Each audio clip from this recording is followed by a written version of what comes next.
Hey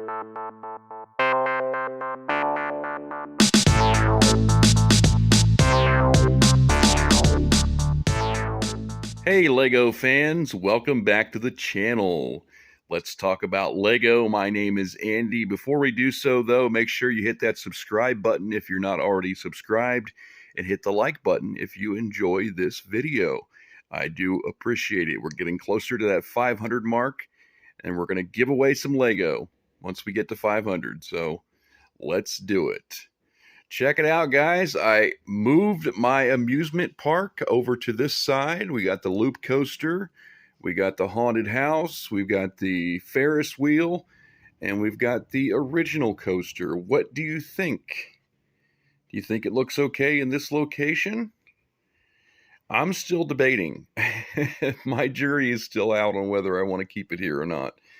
I wish there was more room to put the coasters together, because I wanted to be able to run the extend the elevated line out this way. I mean, there is room here, but then to curve over to go back to that part, there is not room because of this coaster in the way. I mean, I could slide this coaster down a little bit, but it still doesn't give enough room to put a curve in here for the elevated line. So that is unfortunate. So that, if we keep the amusement park here, we're not going to be able to extend the elevated line right out there. However, I can still extend the elevated line out that way over there. What I was thinking is bring it out there, not all the way to the end with the ground line, but maybe bring it across here where that road ends at, right around in that area, across here, and then turn back and then meet into this section right here. So essentially we just take this straight part and move it down over to there and make this whole loop a little bit longer. So that's what I'm kind of thinking about doing in terms of the elevated line. I wish I could straighten out that curve there and take it around the amusement park, but there's just not going to be enough room. So now with the amusement park moved down there, we've got this huge open space right here. So we've got to figure out what we're going to do with that. Now, I know we've talked about several things. I mean, if I had enough modular buildings, I can continue those down through here along the road and just have a big, longer row of buildings. But unfortunately, I'm just out of modular buildings. I don't have any more. I got one more rebrickable to do on the bookshop. That's it. I ended up actually selling my other copy of the Assembly Square, so I don't have that anymore. Yeah, so building wise, I'd have to come up with my own designs or something to build any more modular buildings, or come up with some kind of mock that somebody else designed. But yeah, so we've got this wide open area here. We could put a lake in there. We could put somewhat of a forest. We could do just about anything we want to do. What are your suggestions? Put them in the comments below and let me know. Also wanted to take a look at this guy right here. This is the old time pickup truck. I think it's just called pickup truck. It is an icon set. It's the same scale as the Creator Expert cars. It is pretty cool. Of course, the door's open. It's got a nice seat there, nice interior. It's got a gas pedal and everything. Got a gear shifter. Let's see, maybe we can pop off the top here. Take a better look at the interior.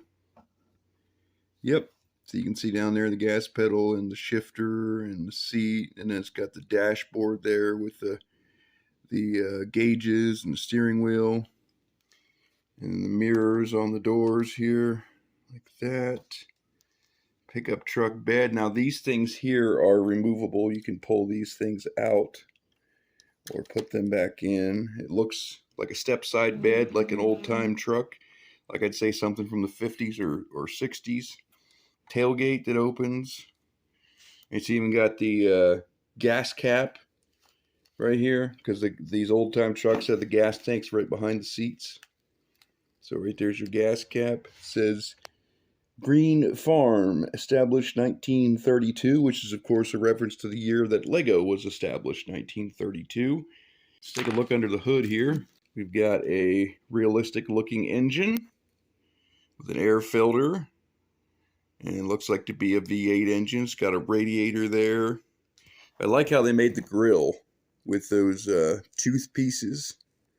It's pretty cool. License plate there in the front bumper, headlights, turn signals. It's all pretty realistic and pretty detailed. I like it. We're going to put it on the shelf right next to the other cars. Let's do it. And there we go, guys. That is where she is going to live, there by the Mustang, the Corvette, and the Camaro. They didn't give you a brand, so I don't know if it's a Ford, Chevy, or Dodge, or what it is, but it's just labeled as pickup truck. So pretty cool stuff, huh, guys? Looks pretty cool. You'll also notice there's more light getting to these shelves now because I moved these drawers. There used to be 2 sets of drawers right here, and I moved them down to this end here because I eliminated one of them shelves. I had a shelf right here, just like that one, and I took off all the stuff from this shelf, put it all on this shelf. As you can see, that one's pretty packed tight now. And then also I put a little bit of the stuff over here on the empty space that we had on these shelves. So I was able to eliminate the shelf. So that's why those drawers are out of the way. We got more light and more room to look at these shelves right here. Also more room to walk through here. So that's cool. As you can see here, I've got my base plates laid out. These are all the base plates I have for the beach. I'm kind of on the fence about which way to build the beach. Should I build it like starting right here with the water and then just have a beach line run across this way, relatively straight? I mean, it's not going to be straight. It's going to be curved and angled and stuff, but relatively it's going to be, across this way. Or I could do it like a diagonal to where it starts like over near in this corner and runs this way like that, or vice versa, run the other way this way. Or it could run, you could start the beach over here with the water and have the beach run like this way or something like that. I mean, there's several different ways you could run it to make it look more realistic. So I haven't decided yet what I'm going to do with that. But so I've got my base plates laid. Obviously, I'm going to need some more base plates. I think I need like 7 more to get up to the rail line there to finish this off. I did get some new parts in. Got 2 boxes right there to open and sort. We're not going to do that on this video, but next video I'll show you exactly what we got.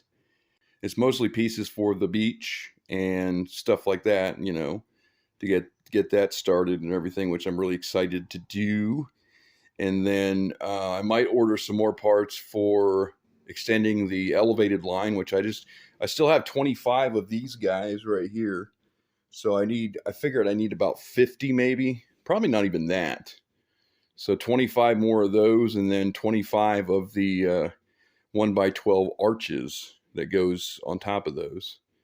Of course, I might need some of those rounded slopes as well to put on the top. But I actually had a crazy idea of changing out my light gray elevated line to make it black.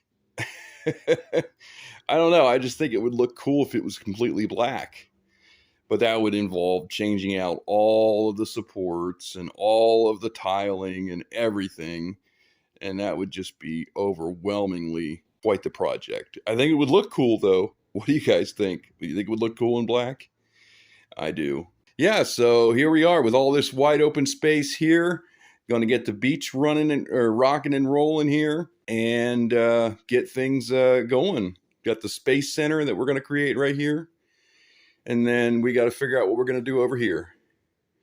If indeed the amusement park is going to stay where it is. And I think it probably will. I was originally going to, if I was able to run the elevated track beside the amusement park here, I was going to build a little train station for the elevated line. which it does need. It does need a station to access it. But without being able to put this curve over here, I don't think that's going to happen. So I'm going to have to find another location, which, with all this space over here, perhaps I can build a station for the elevated line somewhere out in here if I extend it out this way. All right, guys, I think that is all I have for updates in this video. I thank you for taking me along. I do appreciate that. Remember to like the video if you enjoyed it. Hit that like button. Hit the subscribe button if you're not already subscribed. I'm still waiting to get up to that 500 mark. And we've got quite the giveaway, so tell all your family and friends to subscribe to Let's Talk About Lego so we can get to that 500 mark. Okay, guys, thanks for watching. I'll see you in the next video. Take care of yourselves. Bye-bye.